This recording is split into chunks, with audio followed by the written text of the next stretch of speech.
তো guys, congratulation, নিজেকে নিজে কংগ্রাচুলেশন করলাম। কী জন্য বুঝতে পারছো? এখন লাইফের সব থেকে বড় রিস্ক, মানে এখানে এসে কষ্ট রাখার কোনো জায়গা নাই, এমন পর্যায়ে এখন আছি আমি। আর এমন জায়গায় আছি কি বলবো, ফেটে যাচ্ছে সব কিছু ভাই। মানে লাইফের সব থেকে যদি বড় রিস্ক নিতে হয় তাহলে এইখানে আসতেই হবে, সবাইকে আসতে হবে। কি হবে না হবে কেউ কিছু জানে না এই জিনিসটাতে। তো কী রিস্ক নিচ্ছি তুমি জানো? তোমরা জানো না? দেখো একটু কী রিস্ক নিচ্ছি।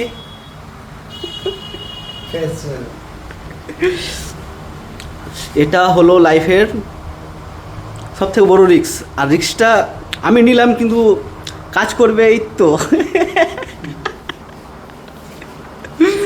মানে চুল কাটতে এসে চুল দাড়ি যদি ভাই একটু এইদিক ওদিক হয়ে গেল, মানে তুমি যে জায়গাতে এনজয় করবে ওই জায়গায় এনজয়টাই কিন্তু নষ্ট। যদি সত্যি না বলি তাহলে দেখে নাও তোমরা, লাইফে তো চুল দাড়ি কাটছই, ট্রাই করে দেখে নিবা। মন মতো যদি চুল দাড়ি না কেটে পাও তাহলে তুমি যে যতই ভালো জায়গাতে যাও কোনো মজা লাগবে না। এটাই জাস্ট একটা অ্যাডভাইস, নাপিতের কাছে গিয়ে কান্নাকাটি করা।